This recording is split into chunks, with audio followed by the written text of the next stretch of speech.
ನೋಡ್ರಪ್ಪ, ಇದು bike taxi ಅಲ್ಲ. ಅದು ನೀವು ಯೂಸ್ ಮಾಡ್ತಾ ಇರೋದು personal white board two wheeler, ಅದು ಟ್ಯಾಕ್ಸಿ ಅಲ್ಲ. ಅರ್ಥ ಆಯ್ತಾ?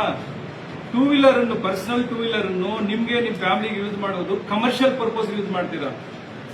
ಕಮರ್ಷಿಯಲ್ ಪರ್ಪಸ್ ಅಂದ್ರೆ ಎಲ್ಲೋ ಬೋರ್ಡ್ ಹಾಕೊಂಡು ಪಾಯಿಂಟ್ ಟು ಪಾಯಿಂಟ್ ಅಮೌಂಟ್ ಇಸ್ಕೊಂಡು ಓಡಿಸೋ ತರ ನೀವು ಮಾಡ್ತಾ ಇದ್ದೀರಾ. ಅದರಿಂದ ಯಾರಿಗೆ ಎಫೆಕ್ಟ್ ಆಗ್ತಾ ಇದೆ ಅಂದ್ರೆ ಕ್ಯಾಬ್ ಚಾಲಕರಿಗೆ, ಕ್ಯಾಬ್ ಮಾಲೀಕರಿಗೆ, ಆಟೋ ಚಾಲಕರಿಗೆ, ಆಟೋ ಮಾಲೀಕರಿಗೆ ಅವರು ಡೆಡಿಕೇಟ್ ಆಗಿದ್ದಾರೆ. ಅವ್ರು ಬೇರೆ ಏನು ಕೆಲಸ ಮಾಡಲ್ಲ ಅವರು. ಅದರಿಂದ ಎಫೆಕ್ಟ್ ಆಗ್ತಾ ಇದೆ.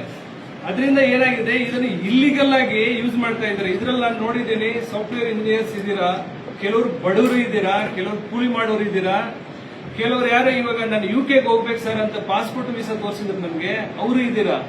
ಬಟ್ ಕೆಲವರಿಗೆ ಅನಿವಾರ್ಯತೆ ಏನಿದೆಯೋ ನಂಗೆ ಗೊತ್ತಿಲ್ಲ. ಇವಾಗ ನೀವು ಮನೆಯಿಂದ ಹೋದಾಗ ಆಫೀಸ್ಗೆ ಕ್ಯಾಬ್ ತರ, ಟ್ಯಾಕ್ಸಿ ತರ ಯೂಸ್ ಮಾಡ್ತೀರಾ, ಆಫೀಸಲ್ಲಿ ಕೆಲಸ ಮಾಡ್ತೀರಾ. ಆಮೇಲೆ ಸಾಯಂಕಾಲ ಮನೆಗೆ ಹೋಗುವಾಗ ಅದನ್ನ ಆಮೇಲೆ ಕ್ಯಾಬ್ ತರ ಯೂಸ್ ಮಾಡ್ತೀರಾ. ಬಟ್ ಅದನ್ನೇ ನಂಬ್ಕೊಂಡಿರುವ ಆಟೋ ಚಾಲಕರು, ಕ್ಯಾಬ್ ಚಾಲಕರಿಗೆಲ್ಲ ಇದು ತೊಂದರೆ ಆಗುತ್ತೆ. ಆಮೇಲೆ ಇದು ಕಾನೂನು ವಿರುದ್ಧ. ಇದು ನೀವು ಟೂ ವೀಲರ್ ವೈಟ್ ಬೋರ್ಡ್ ಅನ್ನು ಪರ್ಸನಲ್ ವೆಹಿಕಲ್ ಅಂತ ಹೇಳೋ, ಅದನ್ನು ಕಮರ್ಷಿಯಲ್ ವೆಹಿಕಲ್ ಅಂತ ಹೇಳಲ್ಲ, ಟ್ರಾನ್ಸ್ಪೋರ್ಟ್ ವೆಹಿಕಲ್ ಅಂತ ಹೇಳಲ್ಲ, ಪರ್ಸನಲ್ ವೆಹಿಕಲ್ಸ್ ಅವು.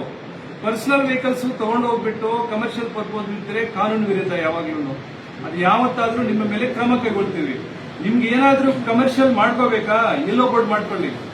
ಎಲ್ಲೋ ಮಾಡ್ಕೊಂಡು ಲೈಸೆನ್ಸ್ ಇರೋ ಕಂಪನಿ ಜೊತೆ ಅಗ್ರಿಮೆಂಟ್ ಮಾಡ್ಕೊಂಡು, ಅಗ್ರಿಗೇಟರ್ ತಗೊಂಡು ನೀವು ಮಾಡ್ಕೋಬಹುದು. ವೈಟ್ ಬೋರ್ಡ್ ಮಾತ್ರ ಯೂಸ್ ಮಾಡಂಗಿಲ್ಲ. ಇದನ್ನು ನಾವು ಆಲ್ರೆಡಿ ಸುಮಾರು ಸಲ, 2-3 ಸಲ ಇದನ್ನು ರೈಡ್ ಮಾಡಿ, 1 ವರ್ಷದಿಂದ ಅವಾಗ ನಾವು ಸೀಲ್ ಮಾಡ್ತಾನೆ ಇರ್ತೀವಿ. ಆದ್ರೂ ಸಹ ಸುಮಾರು ಜನಕ್ಕೆ ತಿಳುವಳಿಕೆ ಇಲ್ಲ. ಆಮೇಲೆ ಸ್ವಲ್ಪ ಜನಕ್ಕೆ ಗೊತ್ತಿದ್ರು ಏನು ಆಗಲ್ಲ ಬಿಡಿ ಅಂತ ಮಾಡ್ತಾ ಇರ್ತೀರಾ. ಇದು ಮೇನ್ ತಪ್ಪು. ನೀವ್ ಹೇಳ್ತೀರಾ, ಇವ್ರು ಹೇಳ್ತಾರೆ ಹ್ಯಾಪ್ ಕ್ಲೋಸ್ ಮಾಡಿ ಅಂತ. ಹ್ಯಾಪ್ ನಿಮ್ ಫ್ಯಾಮಿಲಿಗೆ ಬೇಕಾದ್ರೆ ನಿಮ್ಗೆ ಮಾಡ್ಕೋಬಹುದು. ನಿಮ್ ಫ್ಯಾಮಿಲಿ, ನಿಮ್ ಫ್ರೆಂಡ್ಸ್ಗೆಲ್ಲ ಶೇರ್ ಮಾಡ್ಕೊಳಕ್ ಒಂದು ಮಾತು ಕೇಳಿ. ಹ್ಯಾಪ್ ಅನ್ನೇ ಕ್ಲೋಸ್ ಮಾಡಿ ಅಂತಲ್ಲ, ಹ್ಯಾಪ್ ಕ್ಲೋಸ್ ಮಾಡೋ ರೈಟ್ಸ್ ನಮ್ಗಿದ್ಯಾ? ಹ್ಯಾಪ್ ಯಾರು ಬೇಕಾದ್ರೂ ಮಾಡ್ಬೋದು. ನಿಮ್ ಮಗಳು ಇಂಜಿನಿಯರ್ ಆಗಿದ್ರೆ ಒಂದು ಹ್ಯಾಪ್ ಮಾಡ್ಕೋಬಹುದು ನಿಮ್ ಮನೆಗೆ. ಅದನ್ನ ಇನ್ಬಿಟ್ಟು ನಾವು ಕಾನೂನು ವಿರುದ್ಧ ಇಲ್ಲಿಗಲ್ ಕೆಲಸ ಮಾಡಿದ್ರೆ ತಪ್ಪಾಗಲ್ವೇನ್ರಿ? ತಪ್ಪು ಸರ್ ನಮ್ದು. ಅದಕ್ಕೆ ಹ್ಯಾಪ್ ಕ್ಲೋಸ್ ಮಾಡೋದಲ್ಲ, ನಾವು ವರ್ಕಿಂಗ್ ಸಿಸ್ಟಮ್ ಅನ್ನೇ ಕ್ಲೋಸ್ ಮಾಡಕ್ ಹೋಗ್ತೀವಿ.